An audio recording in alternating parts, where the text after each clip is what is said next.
Tonight, we are honored to have Dr. Jane Cornman, who will present on the latest NEAR and ACEs research and findings.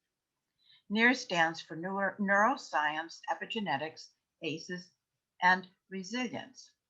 And then the ACEs stands for Adverse Childhood Experiences. Jane is currently faculty emeritus after retiring from teaching at the University of Washington School of Nursing for over 38 years. She is a member of Kitsap Strong, Future Bound work group in Bremerton. She is in the process of being certified as a NEAR trainer. She has extensive experience helping people deal with trauma. This includes co-leading a group for female teens at the Sexual Assault Center at Harborview, working in private practice as an individual and family therapist, and providing lectures, publication, and research on the psychological and somatic sequelae to sexual abuse. Currently, Jane is a faculty member in the Wellbeing for Life and Learning movement at the University of Washington through the Resilience Lab, as well as a member of the Community of Practice at UW-Tacoma SON and HCL Support Trauma Informed Education that supports resilience in the UWT students. Please welcome Jane Cornman. Thank you. Thank you, Jill. I sound like I'm doing a whole lot of stuff, but I also do self-care. So thank you very much for inviting me to do this talk. And thanks to Beth Wilson and Karen for following through on all of that. What I'll be doing is sharing my screen and sharing some slides with you. So most of the screen, thank goodness, will be taken up with the slides, not me. But what I would like to do, even before I show the slides, is to give everybody a heads up. This is a hard topic. It's something that you'll know by the end of the presentation is extremely common for many of us to have had adverse childhood experiences when we were growing up actually before birth to age 18. So if the material gets to be really hard on anyone, or you begin to feel like, I don't know if I really want to hear all this, you can feel free to turn off your screen or take a break. We will be taking a break about halfway through. I've been teaching students on Zoom a lot, and it's really important after about a half hour to 45 minutes to just take a break from the camera, move your eyes around. And so we'll take a 5-minute potty break. As a nurse, that's really important. So this is giving you total permission to do self-care. So please feel free to do that. So I will share my screen.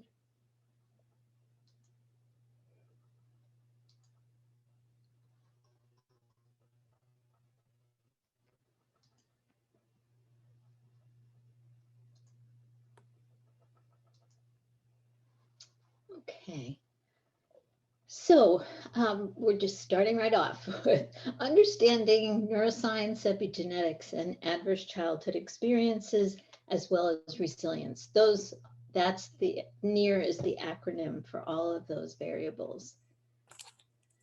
First of all, I love babies a lot. So I love to start off with this slide and let people know that from the very first spark of life, so even before a baby is born, when cells divide and form their tiny little heart and their nervous system, their experience of being in relationship with another person, and then with the world around them when they are joining us, really has profound impacts on who they are and who they will become. Although we can recall some of what's happened to us and maybe be able to verbalize some, the memory of all of our experiences are stored in our bodies. So that's something I'd like you to remember. Later on in the presentation, I'm going to be talking more about, oh, and I'm from New Jersey, so I talk funny, just so you know. There is the landmark study in the field of ACEs, and that was done by Dr. Anda and Dr. Felitti. And I'll be talking a lot more about that, but these two men are credited with the original research that got all of this kind of on people's screens. The nervous system is what we're focusing on to a certain extent. And this really orchestrates what our body does, how it functions, how it perceives. And the spinal cord integrates all of our senses and information from receptors that are located throughout the body. And so the sensory input that we get every second determines how we understand or respond to the world that we live in. And that processes and transmits information both. It's absolutely amazing. This is a picture on the far left of a set of brain cells or neurons, what they might look like when a baby is first born. There aren't many connections between these cells at birth because we're only born with the connections that we need at that point in time. But most of the wiring of our brains is from the result of our experiences through our senses. The wiring of the brain really is a complex neural network, and it's experience dependent. So what gets experienced the most leads to the most robust connections in our nervous system. And as you can see, by the time somebody is an elementary age, like 5 years old, there is an amazing number of neurons that have developed from the time of birth. The last one that says puberty represents age about 14. And there are fewer connections between the brain cells than there were like at age 5 or 6. And the least experienced connections tend to withdraw around the time of puberty. And that's called pruning, which is great because we need to become very efficient. And the cells that are used more are then sheathed and coated and kind of kept safe. It isn't that we lose all of the other neurons necessarily, but it's the ones that get used over and over that get the protective coating. So hopefully you can see this. You can also move the people that are in the right-hand side if you need to move that little column of people, if you want to see something. So this is kind of, this is only showing 2 possible worlds. And as we know, every single person has their unique world and set of experiences. But I'm giving a big contrast here, kind of the opposite ends of the continuum. The bottom one is a safe environment. The top one is the dangerous environment. So if you have traumatic experiences during development, like abuse and neglect, you are under stress for a prolonged period of time, because even when you're not under an impending danger, you're kind of ready and you are defending yourself against that. And when you have real danger, of course, you go into the fight, flight, or freeze condition. Humans are really only made to be under stress for about 20 minutes at a time. And that's long enough for us to fight, flight, or freeze. But when you're living in an environment that's really dangerous, that goes on, and it's almost a constant kind of stressor that sits there. So if you're in the top environment, I'm going to actually move my column over. You are primed to survive the worst conditions. You know what it's like to feel like you're under danger all the time. Okay. At the bottom is a child who's raised in a very safe environment, a loving environment. Their focus is on people and what are the possibilities in their future and what's to come. And those people are adapting, but they don't have a lot to adapt to. In their adult functioning world, they're great at when conditions are fine. But when you compare these two, the biggest thing is not to think of the top is the horrible one. And so those people are just like, those people are lost. Those people actually can survive in the worst conditions. So if they're in a stressful situation, like there's an avalanche or there's, a flood or something like that, those people are there, they can figure it out. They will survive because they've survived horrible things before. On the bottom set, though, those people are particularly vulnerable in the worst situations because they haven't really had the opportunity to prime themselves for those challenges. So I'd like you to think about what kind of situations might be a good match for a person who tends to be more edgy or hypervigilant, always on the, like watching, always watching, and can be more emotionally detached if something bad is happening, and quick to act. Those people could be the people that are our firefighters or our first responders. They don't get flustered in that kind of a situation. So we have what you can think of as adaptations versus expectations. So for some people, when biology collides with social expectations, that's when they run into trouble. And if you put a person from a benevolent situation into a chaotic and turbulent environment, they might struggle until they've learned some skills to cope. Likewise, a child adapted to a dangerous and stressful world may not be very patient. They may not share, they may not cooperate. They are taking care of themselves and they're responsive to the danger in the environment. So when that child comes to school and we ask them to sit still or share or cooperate, that can be pretty hard for everybody. So the children that are coming from a scary environment at home, they'll need to be actively taught the skills to succeed in that particular environment. Just as we would need to train a person from a benevolent path how to act in a dangerous situation. So what I'm going to share is some information from the research that Dr. Martin Teicher has done about the human brain and biology through a systematic process. One factor at a time is what he looked at, and he compared the brains of people who have experienced neglect or abuse to brains of people who have not, so kind of top and the bottom rungs of what we were talking about.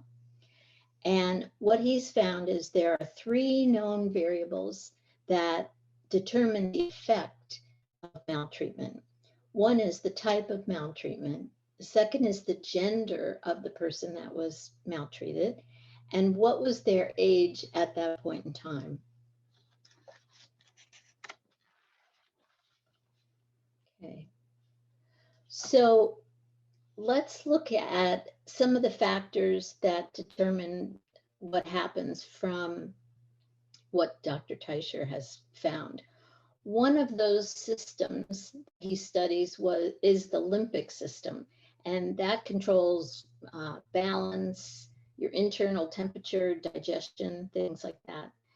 The functioning that we're going to focus on is the system's ability to regulate your hormone, your mood, your heartbeat, and your sexual behavior. So the limbic system is vital for that. Okay, it's also vital for learning, memory, reward, and reinforcement. So those are things that are really important for school, but also even preschool. And down the bottom, it talks about what the limbic system regulates. So if you look down the bottom, your hippocampus and amygdala respond to times of panic and fear, or that's where your ability to have attention and memory and social cues. So all of these things that come out of the amygdala and the hippocampus are really vital for relationships. And what Dr. Teicher found is that the hippocampus and the amygdala are vulnerable to all kinds of maltreatment in the first 3 years of life and sexual abuse through the age of 5. But what's odd is that you may not see the result of that maltreatment until the child is around 9 to 13. And that's because that's when that particular part of the brain is really challenged, because there's so many things happening between the age of 9 and 13. It's now puberty is moving earlier. And as we know, that's a challenging time for everybody. At birth, the hippocampus has these seedling cells, and they're biologically programmed to mature around puberty time. So that's why, even though the abuse may have happened earlier on in their life, it may not be until the delayed symptoms come up later. Okay. Then we have the cerebellar vermis. I sound like, these are really weird words, I'm sure, for anybody who's not into neurobiology. But I think the most important piece is you don't need to remember where. It's just the idea that there are particular parts of the brain that are more sensitive at certain times in our lives. And we're beginning to get to know more and more about neurobiology, so we know what the outcomes may be, and how we can then positively affect the child's growth and development. Okay, so cerebellar vermis. This connects the two areas of the brain, and it helps us to move through our physical environment and to perceive peripheral details in the world around us. So it's really the part of the brain that pays attention to, like if you've got a bunch of strangers standing at the side of the road, do we walk through that, or do we walk to the other side of the street? So it's no surprise that if a child is maltreated, they have attention problems, because this part of their brain that really makes it absolutely crucial, they need these cells to pay attention. And this makes it really difficult. So they're able to pay attention and perceive accurately the things in their environment. Whereas if they have an impact on that part of their brain, they are more likely to have problems with addiction, attention processing, and mental illness.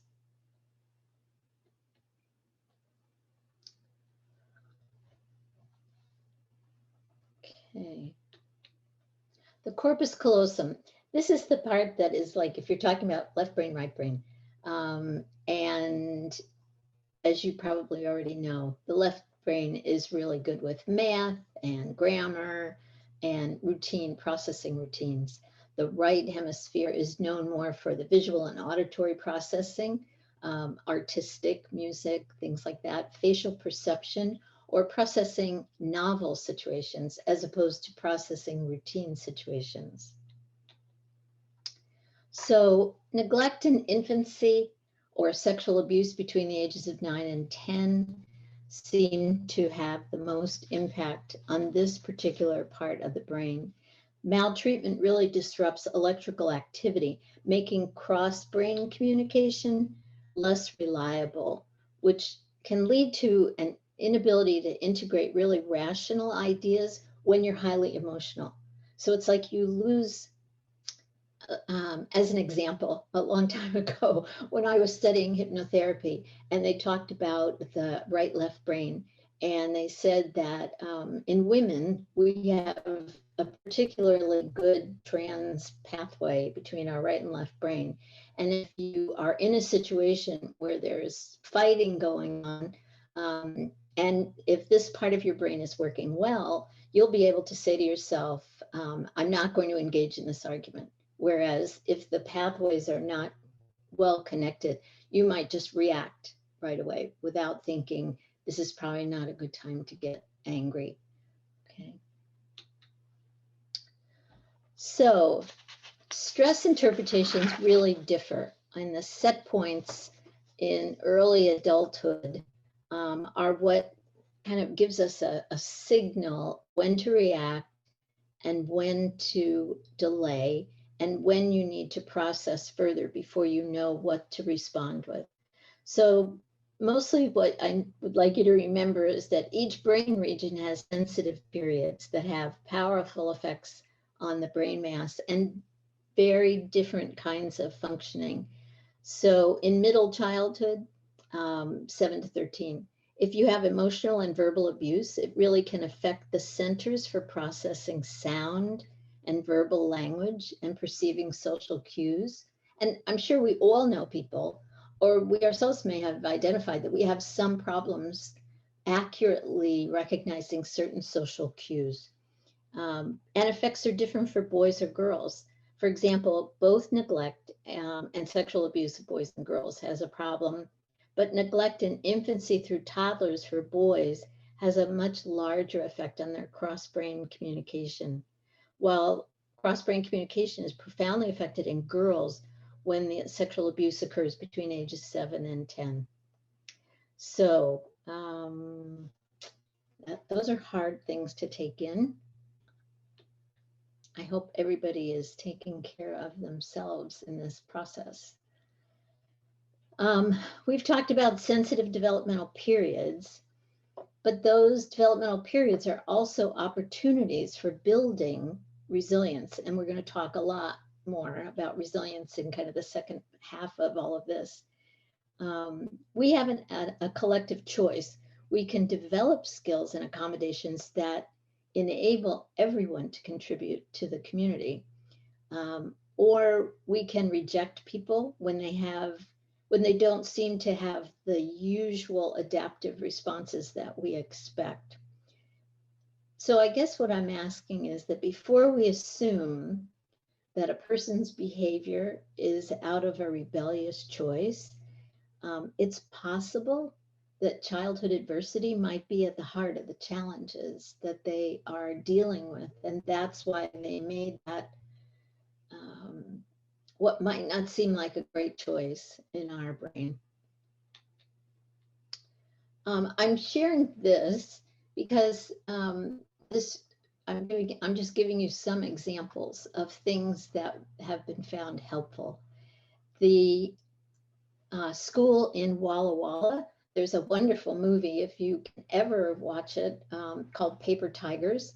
And it's about the high school principal there that learning about ACEs felt that the kids at this school are kids that have had a really hard time with school, really hard time. And he realized when he became principal that things were not working. They were having so many kids that were getting in trouble and dropping out and just having major police interference and all of that. So what he did was he learned about ACEs, had everybody on the faculty, everybody that works in the cafeteria, the whole school learn about trauma-informed school discipline. And they have this target in every room in the school so that they ask the child, they talk about emotional regulation. All the kids learn about ACEs and they talk about emotional regulation. And so the kids are asked, when they get upset, look at the target and see, do you think you're ready to talk? That's the green circle. Or do you want to wait an hour and then you'll be able to calm yourself and be able to access your reasoning brain and we'll be able to talk about what happened.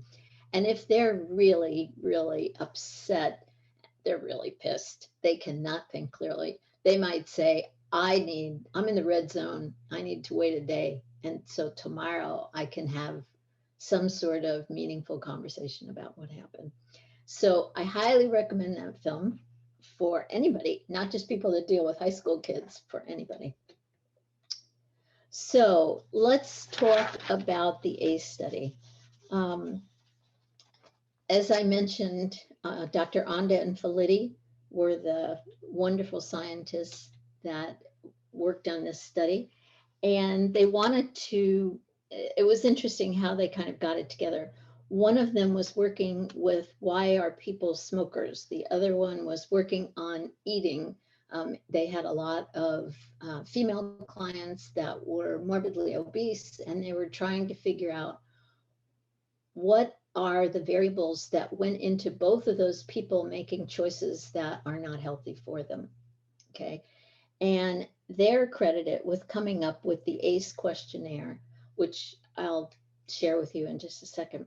But the ACE questionnaire had 10 different questions to see if between birth and the age of 18, how many of these 10 things happened to you. And what they found, they surveyed 17,000 adult members of Kaiser in San Diego, California, between 1995 and 97. Now, that sounds like a really dated study, and you might say, oh, well, that's really old.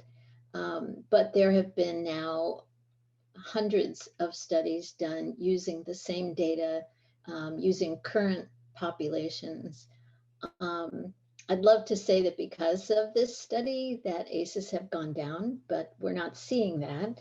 And as I'm sure you're all well aware and have read over and over, there is unfortunately more child abuse going on during the pandemic.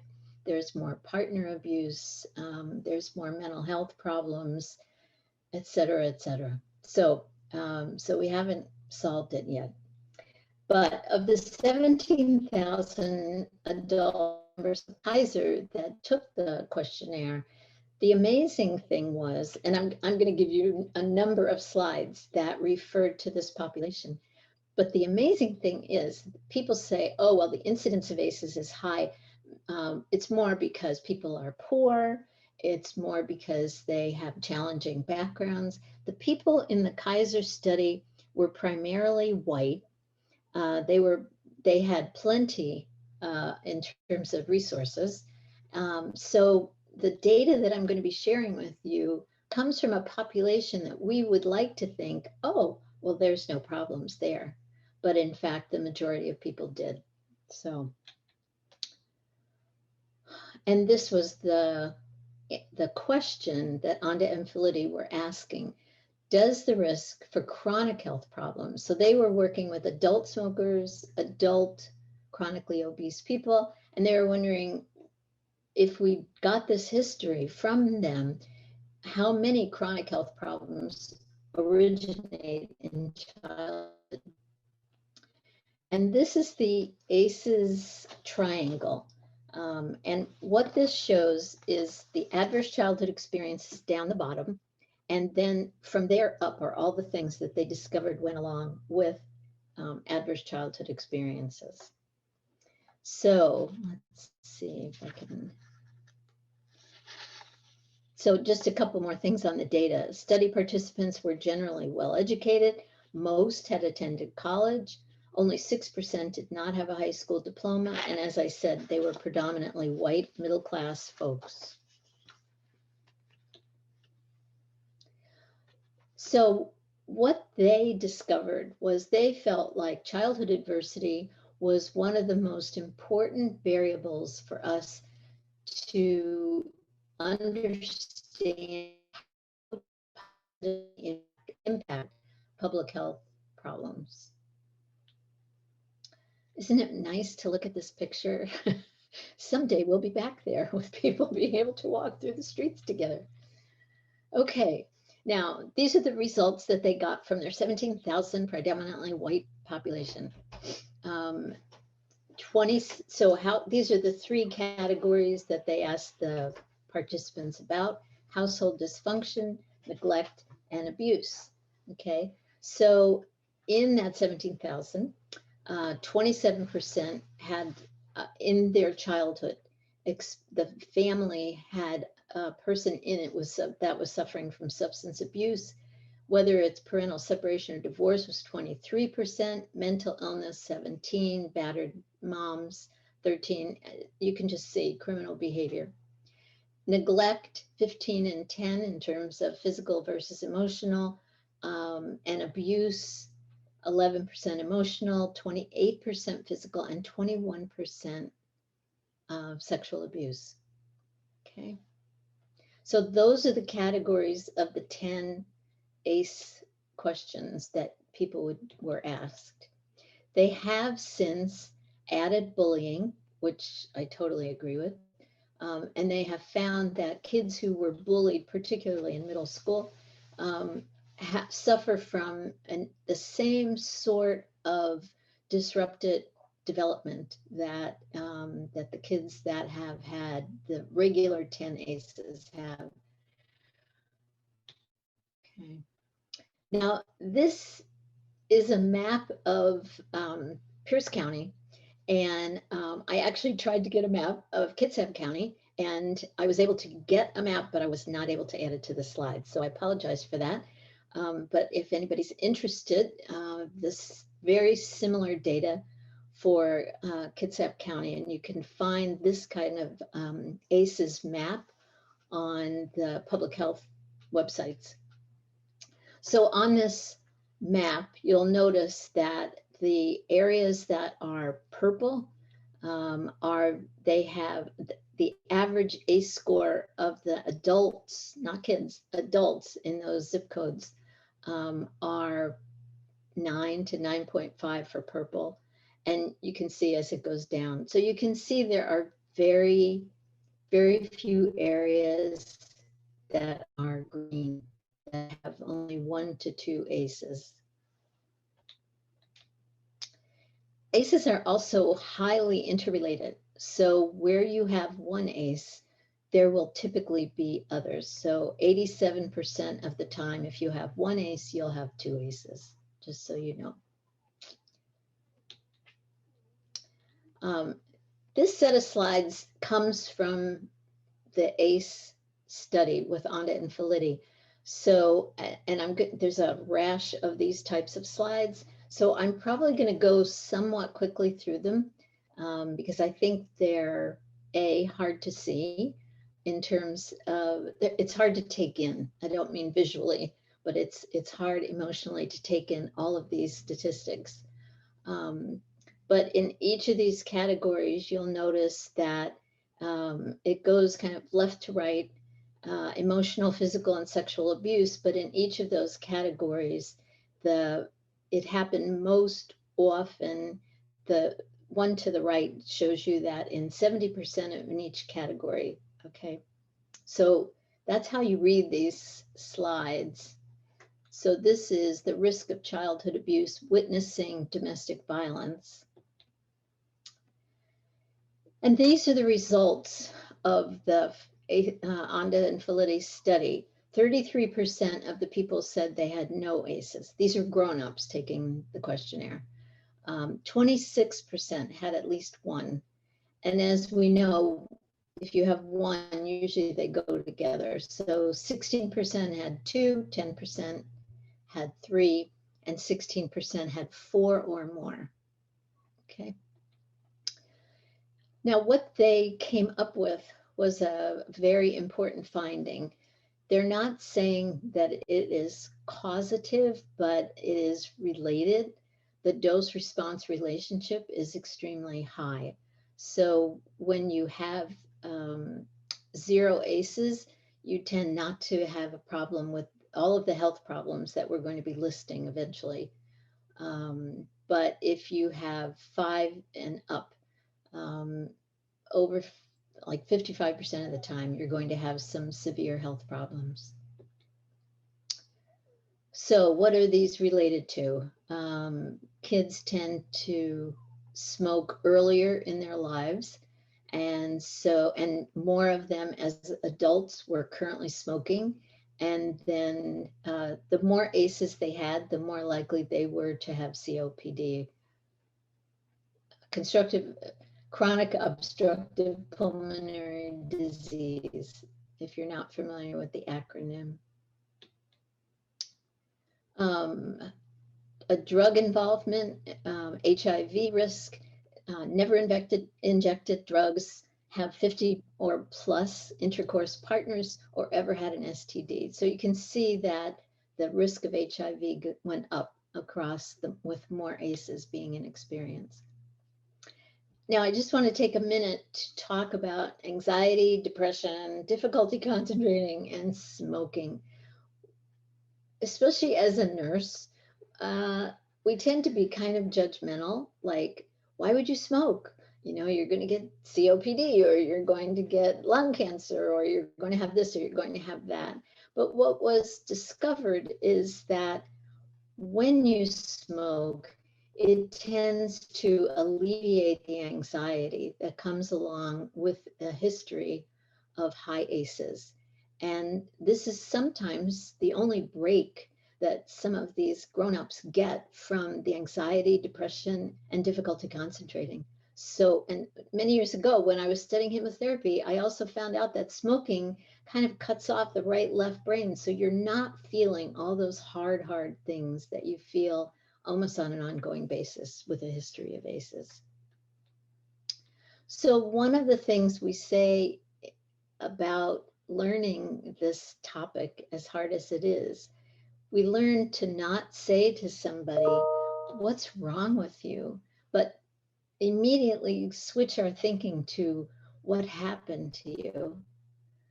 So if the kid's out, or a grown-up has a temper, or they're smoking, instead of saying, what's wrong with you? It's, what happened to you? I'd like to understand better. So you can just kind of change the judgment part of your brain into then a wondering, what's going on here? What's happened to you in the past that has made it more likely for you to smoke or other dangerous behaviors?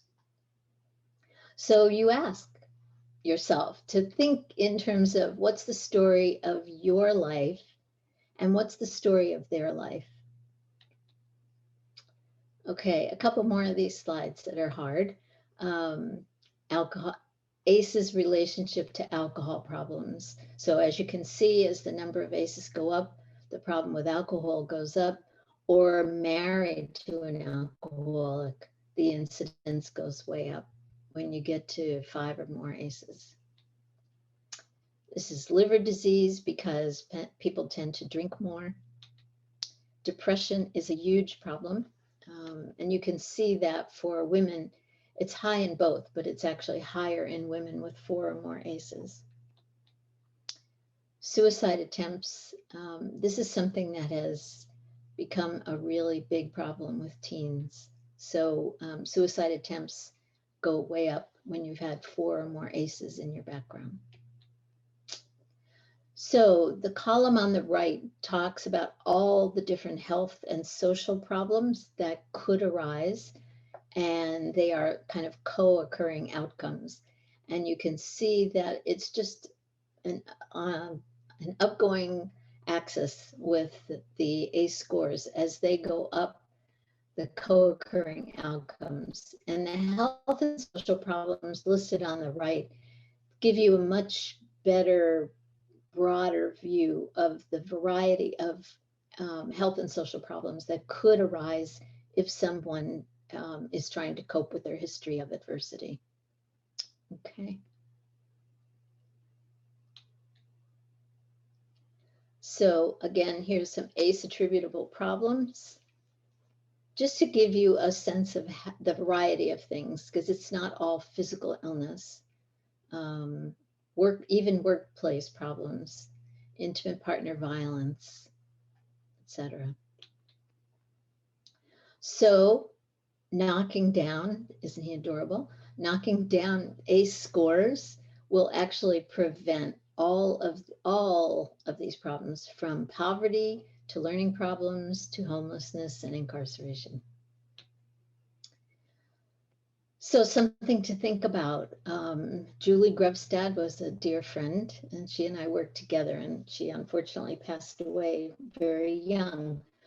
But when she worked in the juvenile justice system in Tacoma, she did a beautiful set of research on ACEs among the youth that were in juvie, with her assumption being that these kids were going to have an unbelievable background of high ACE scores, which she found to be true. So they didn't feel safe at home. They did not feel welcome at school because they were always getting in trouble. And then they ended up at juvie.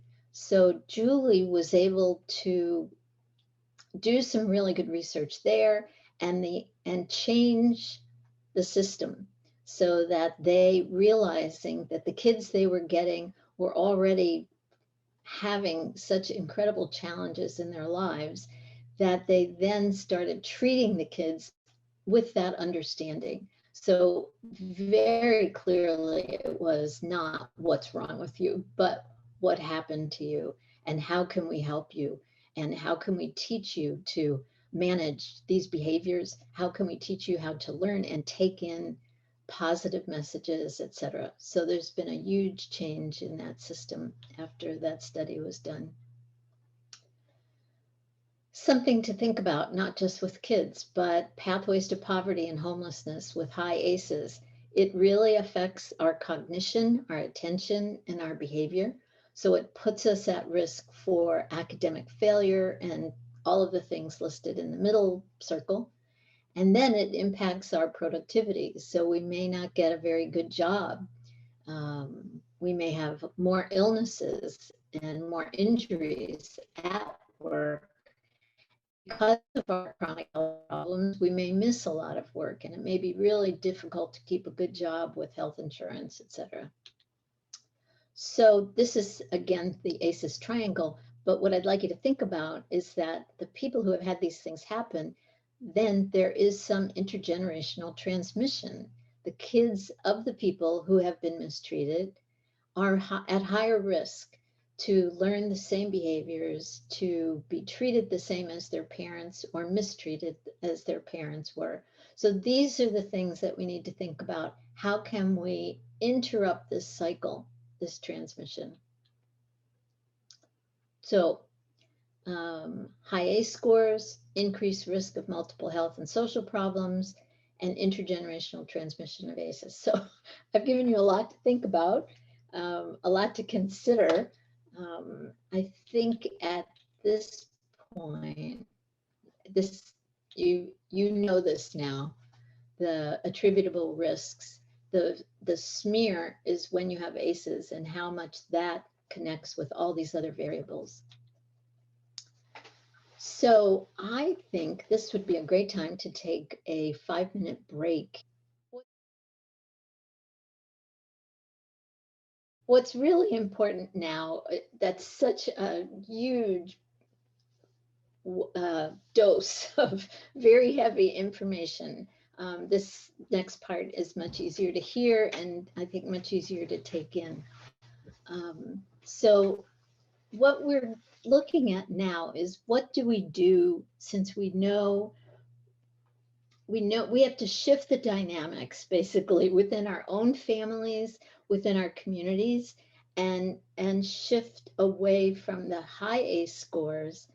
And one of the things we're going to be talking about is how to develop core protective systems to nurture the healthy development of a protective system so that the most important prep for overcoming potential threats and adversities for all people will be in place. Okay, and the 3 variables that we're going to talk about are capabilities, attachment, and belonging, and a little bit about community and culture and spirituality, all important variables.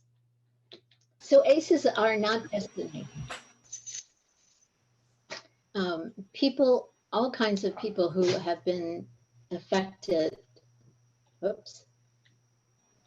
by ACEs are actually becoming leaders in various types of self-healing communities, but the communities at large. What's really important is that we support everybody, all the kids that we come in contact with, to give them a positive view of themselves, letting every single child know that they are important. We can help them to develop their attributes to help them weather life's storms. So things like having a positive view of their life or feeling like they can and they can self-regulate. Those are all things that are extremely important. So these are basic ideas, but they are so important. Really listening to children, helping them to connect to their emotions, relating not only to them, but helping them relate to one another, and listening to them, which is huge. Instead of, usually being the grown up, we think we have to tell them everything. Listening to them is extremely important, and helping them and watching their nonverbal cues is extremely important. So we want to help them be teach them about self-efficacy, self-regulation, all of those variables, and a feeling of belonging. Attachment and belonging are huge.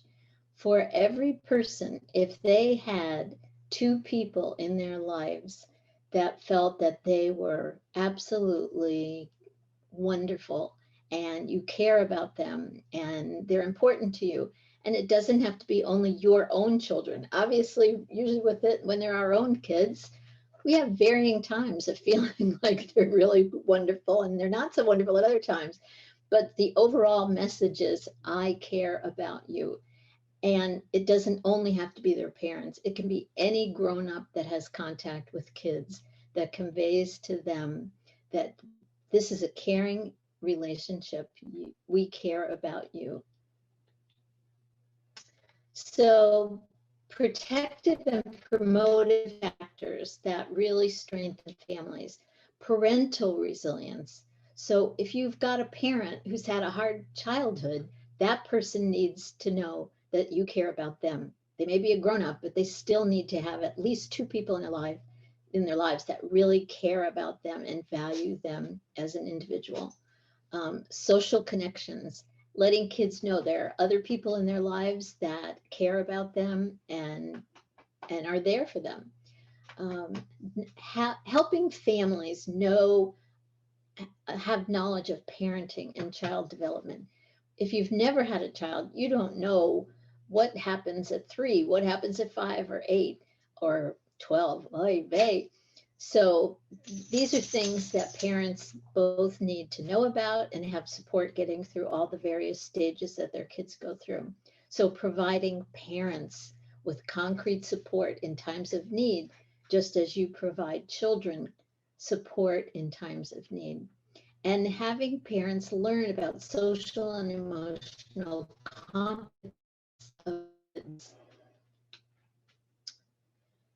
Being part of a community is extremely important. And we think about community in our neighborhood community. And it's hard right now. It's been hard for the past year because a lot of times you can't have much contact with the people in your your neighborhood. We have a wonderful family that lives down the street from us, and they have got 3 beautiful, fun, lovely kids, and we just love them. But we haven't been able, their parents told them, you can't hug, Bob and Jane, you can't hug them now because of the pandemic. And so it was amazing to watch the difference in them. They would stand at the top of their driveway when we would go past walking our dog, and they'd be like, hi. So we've gotten into the habit of they leave little surprises for us. They leave us little rocks that they've painted on our porch. We leave little surprises for them, so that there's still something tangible that they know came from us to them, and that we still love them and we still care about them, even though we might not be able to hug for a while. So that's community. If you have a faith community, it doesn't always have to be church, but if it's something that you have faith in, it may be a meditation community. It may be, a women's rights community, but you have a group of people that care about you.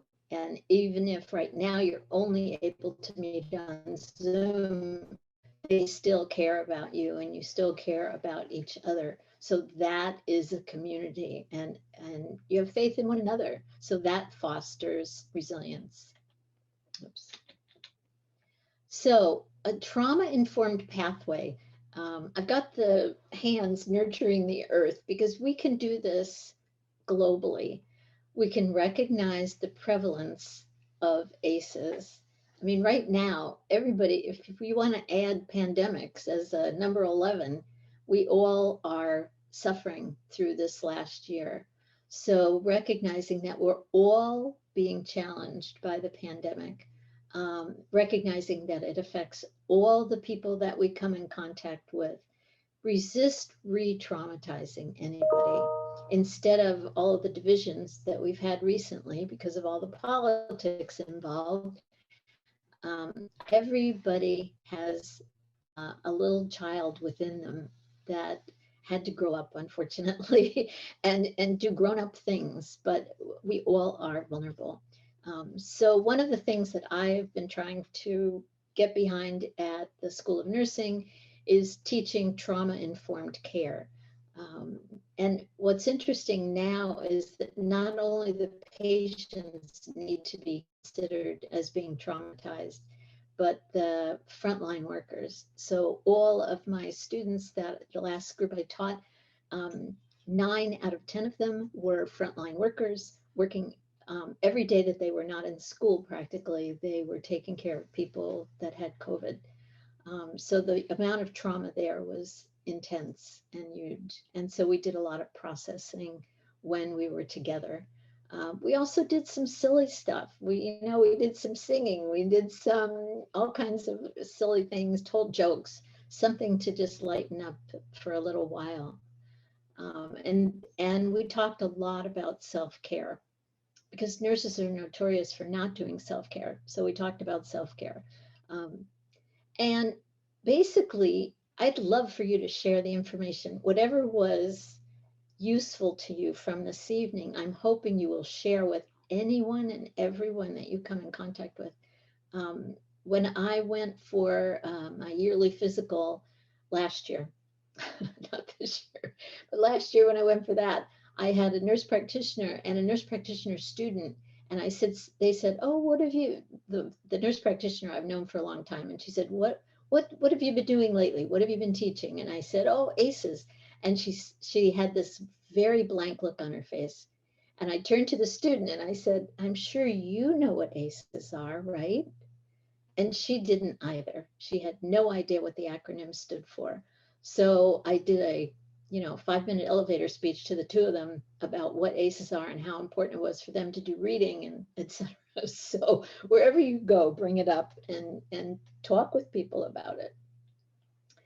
So we're trying to build on any past successes that anybody has had and engage more people in the community to thrive.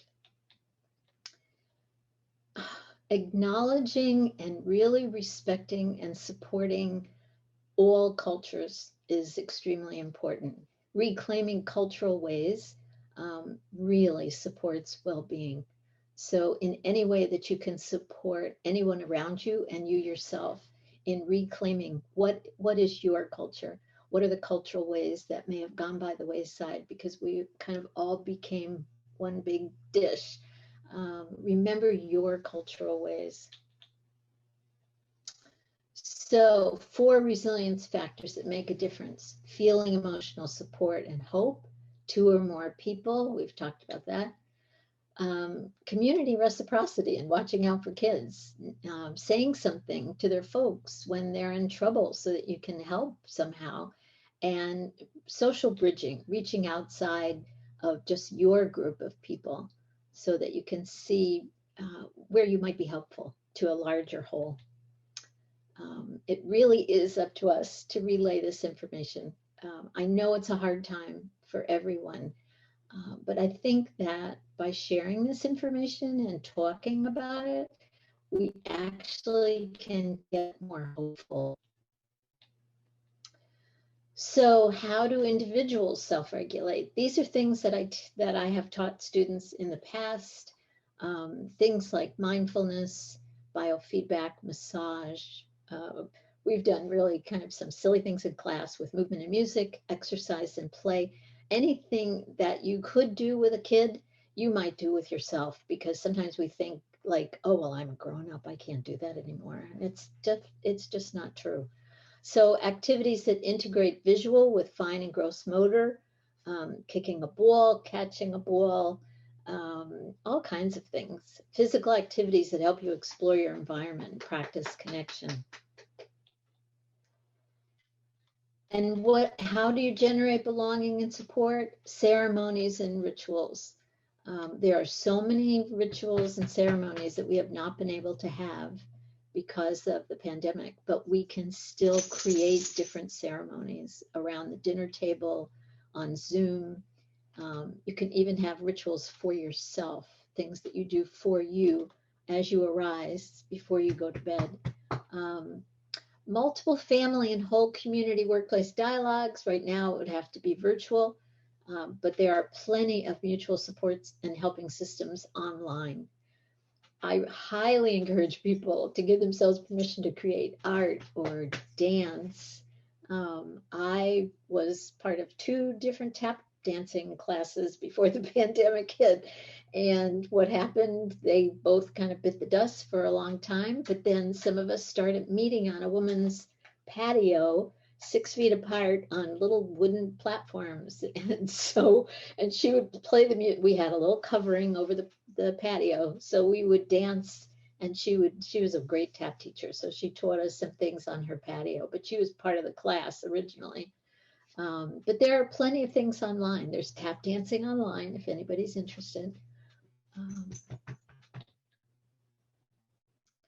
So parents need to manage their own baggage.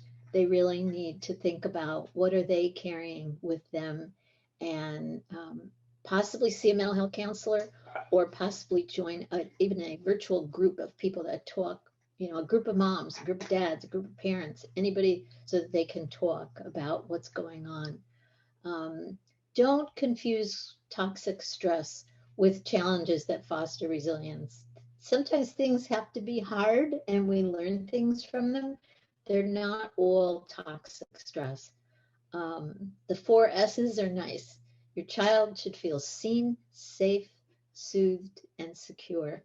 And what's interesting is just merely, and it's not a mirror, but by just looking into your child's eyes, it actually has been shown to calm their heart. If you look at them with a positive message in your brain, like, I really treasure you, I value you, you're special to me. If you lose your temper, apologize right away, because you are demonstrating, oh, that was not okay, and I didn't mean to scare you, and I'm apologizing. And then you can think about, okay, what's next?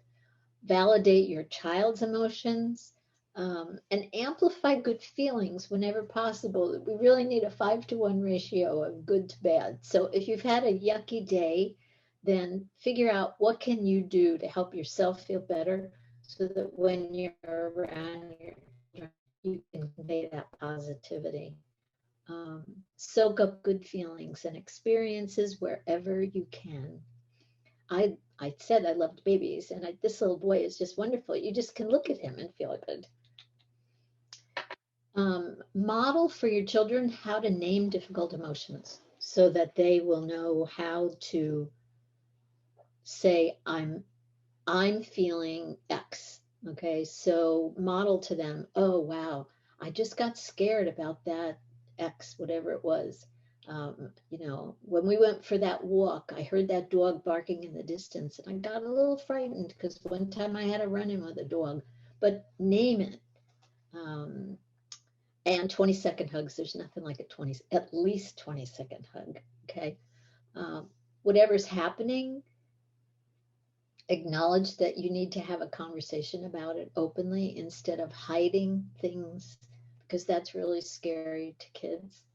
And they need a reliable adult or a mentor. And even if you're not their parent, it's going to be important to them to know they can turn to you to ask questions. So these are things that will bring and support resilience into schools. But I would highly recommend that any grown-up can go to any of these websites, and they're wonderful. The first one has to do with mindfulness, and there's a little book called Sitting Still Like a Frog, which I highly recommend to everyone, even though it's a book supposedly for kids.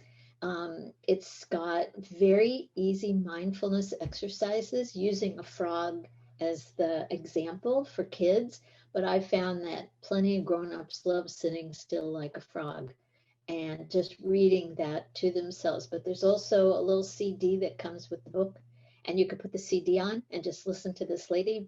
And she's John Kabat-Zinn, who is the guy for mindfulness. It's his wife that has done the CD. It's not the lady that wrote the book. That's a different lady. But this website will tell you more about sitting still like a frog. The next one is also about how to teach mindfulness to children. And the last one down the bottom is about tapping. Now, it's not tap dancing, even though I love that. This is EFT, or emotional freedom technique. And I don't know how many of you are familiar with tapping, okay, to relieve stress and to deal with hard times. I highly recommend, if you can, there are so many videos on EFT or tapping online that you can watch that are extremely easy to learn, easy to use, and it's got a great research base now. It's just absolutely marvelous. So I think it's time for reading. And I'm just going to show this super short video, if it works. And then I think we'll open it for questions.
Thank you very much, Jane.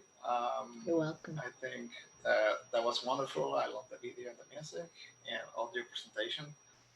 Now I'm going to pass it to Karen Scott from the Lighten Board. Jane, I want to thank you for this wonderful learning opportunity.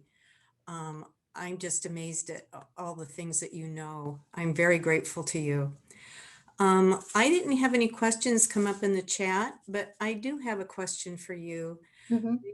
The whole thing about trauma-informed care, and my question is, seeing that school, the diagram, the circle of how to respond with children, how common is trauma-informed school discipline at this point? Is it like everybody knows about it, or is it spotty? Spotty's a good term. It really varies across schools. There are probably, the good news, I'll do good news. The good news is there are probably more people that are teachers in school settings that know about ACEs than people just, out in the community that are not part of a school setting.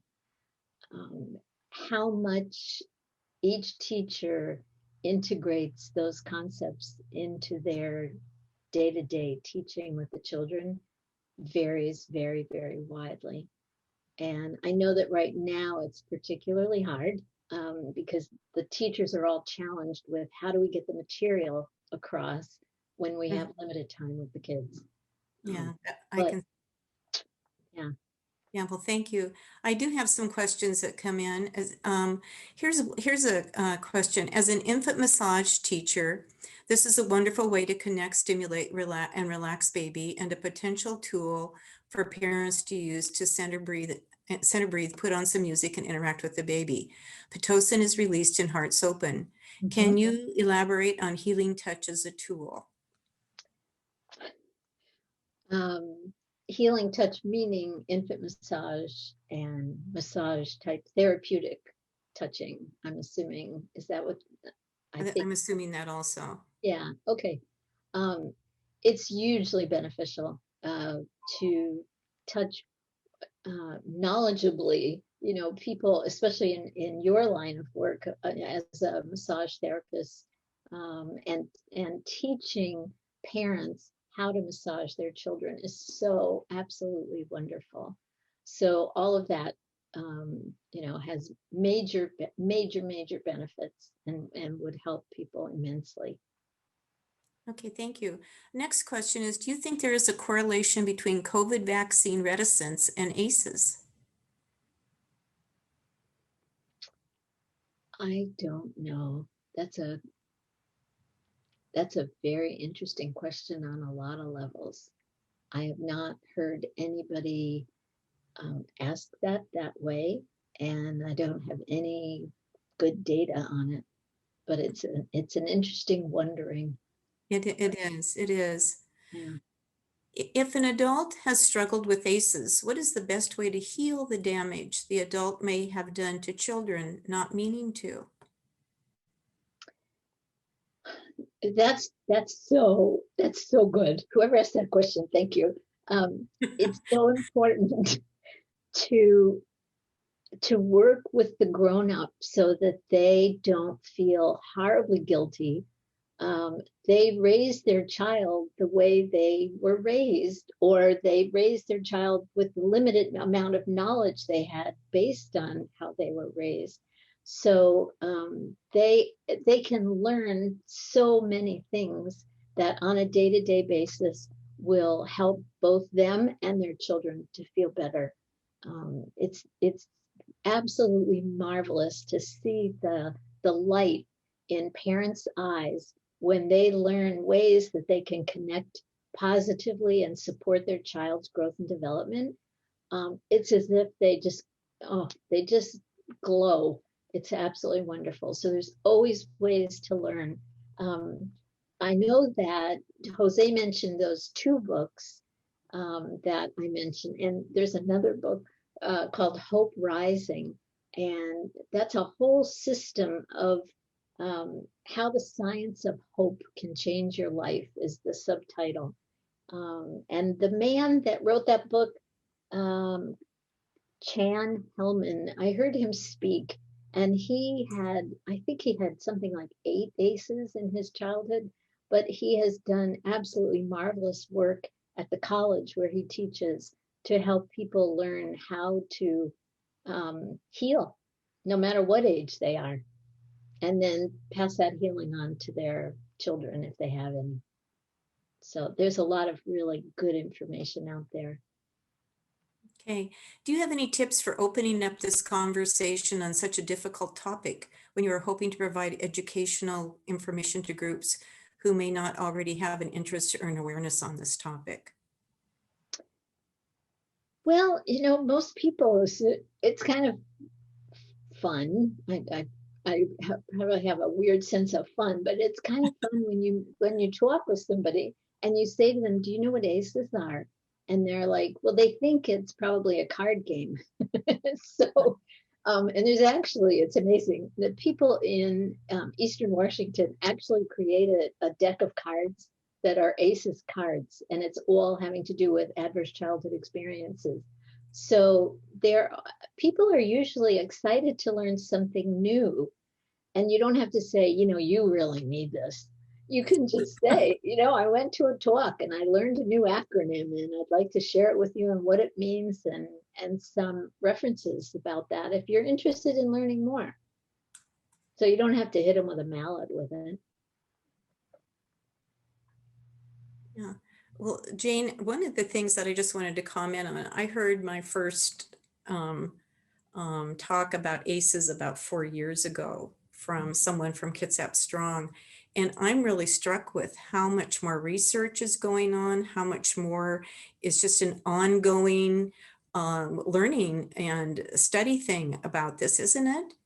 Yes, it's exploded. Thank goodness, Karen. I mean, there's so much wonderful research that's just ongoing.